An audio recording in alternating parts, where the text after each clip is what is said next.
बिस्मिल्लाहिर्रहमानिर्रहीम। अस्सलाम वालेकुम। Welcome to easy maths with Amna. Class 9 student, आज की वीडियो में हम सॉल्व करेंगे review exercise 7 question number 5। Find the equation of the line in the form y is equal to mx plus C that passes through the points 3, 7, 5 and 11। Student, हमने क्या करना है कि हमें सीधी लाइन की इक्वेशन को कैलकुलेट करना है जो दोनों पॉइंट से गुजरती है। हमने इक्वेशन को कैलकुलेट करना है इस फॉर्म में जो इन दोनों पॉइंट से गुजरती हो। स्टूडेंट, हमने इक्वेशन कैलकुलेट करनी है y is equal to M X plus C की फॉर्म में जो गुजरती है इन दोनों पॉइंट से। सबसे पहले पहला पॉइंट मेंशन कर लेते हैं। First point is 3 and 7, second point is 5 and 11। First point की फर्स्ट वैल्यू x1 है, second value y1। Second point की first value x2 and second value y2।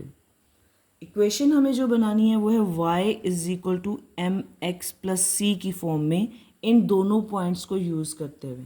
कैसे बनाएंगे? आपकी बुक के पेज नंबर पे आपको इक्वेशन बनाने का फार्मूला गिवन है। जब हमें पॉइंट्स गिवन हो और हमने इक्वेशन को इस फॉर्म में लिखना हो y is equal to M X plus C, तो हम ये इक्वेशन यूज़ करते हैं point slope of form of equation of a straight line y minus y1 is equal to m multiply x minus x1। हम इस फार्मूले को use करेंगे।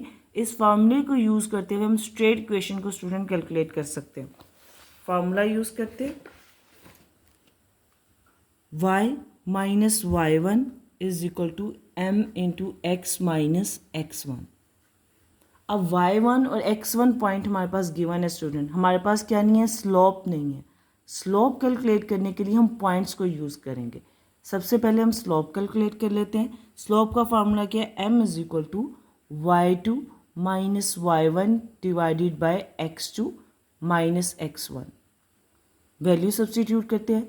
y2 की वैल्यू हमारे पास क्या है? 11 माइनस y1 की वैल्यू हमारे पास क्या है? 7। Division sign. x2 की वैल्यू हमारे पास क्या है? 5 माइनस x1 की वैल्यू क्या है? 3। सब्सटीट्यूट कर देंगे।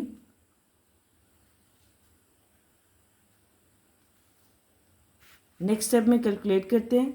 11 माइनस 7 इज इक्वल टू 11 में से 7 को माइनस करेंगे वी गेट 4। 5 में से 3 माइनस करेंगे वी गेट 2। न्यूमिनेटर और डिनोमिनेटर की स्टूडेंट यहाँ पे कटिंग हो जाएगी। 2 to the 4 we get the slope m is equal to 2। First step में हमने क्या किया कि हमने स्लोप को कैलकुलेट किया। अब सेकेंड स्टेप में स्टूडेंट हमने क्या करना है? इस स्लोप को x1 और y1 की वैल्यू को इस इक्वेशन में सब्सटीट्यूट कर देंगे जो हमें स्ट्रेट लाइन देगी। y minus y1 is equal to m into x minus x1। इसमें स्लोप और y1 और x1 की वैल्यू को स्टूडेंट सब्सटीट्यूट कर देंगे। We get the required equation. Substitute करते हैं। पहले इक्वेशन को मेंशन कर लेते हैं। y minus y1 is equal to m into x minus x1। y minus y1 की वैल्यू हमारे पास क्या थी? y1 की वैल्यू हमारे पास थी 7 और x1 की वैल्यू हमारे पास क्या थी? 3। इसी को हमने इस इक्वेशन में सब्सटीट्यूट करना है। y1 की वैल्यू है 7, ग्रेडियंट हमने अभी कैलकुलेट किया 2, x माइनस x1 की वैल्यू है 3। अब इसको कैलकुलेट करते हैं। y minus 7 remain same. Bracket open करेंगे तो अंदर 2 दोनों वैल्यू से बारी बारी मल्टीप्लाई होगा, क्योंकि स्टूडेंट ये एक डिस्ट्रीब्यूटिव लॉ की तरह है। जब ब्रैकेट ओपन होती है तो बाहर वाली वैल्यू अंदर वाली दोनों टर्म्स के साथ बारी बारी मल्टीप्लाई होती है। 2 पहले x से मल्टीप्लाई होगा 2x, फिर 2 माइनस 3 से मल्टीप्लाई होगा 2 मल्टीप्लाई माइनस 3 बिकम माइनस 6। अभी भी हमारा क्वेश्चन सॉल्व नहीं हुआ क्योंकि हमने क्वेश्चन को फॉर्म को इस फॉर्म में लीव करना है। y is equal to M X plus C. हमने क्वेश्चन को इस फॉर्मेशन में लीव करना है। y की टर्म यही रहेगी, बाकी टर्म्स को हम लेफ्ट हैंड साइड पे ले जाएंगे। y माइनस 7 को हम इक्वेशन की दूसरी तरफ ले जाएंगे।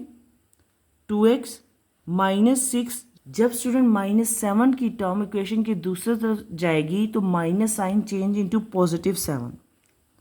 जब भी कोई टर्म या वैल्यू अपनी साइड चेंज करके इक्वेशन की दूसरी तरफ जाती है तो उसका साइन चेंज हो जाता है। negative change into positive and positive change into negative. -7 जब इक्वेशन की दूसरी तरफ गई, it become +7. y is equal to 2x. -6 plus 1 we get +1. -6 plus 7 we get +1. This is our required form. ये हमारी required form equation है y is equal to mx plus c, where m value is 2 and c value is 1.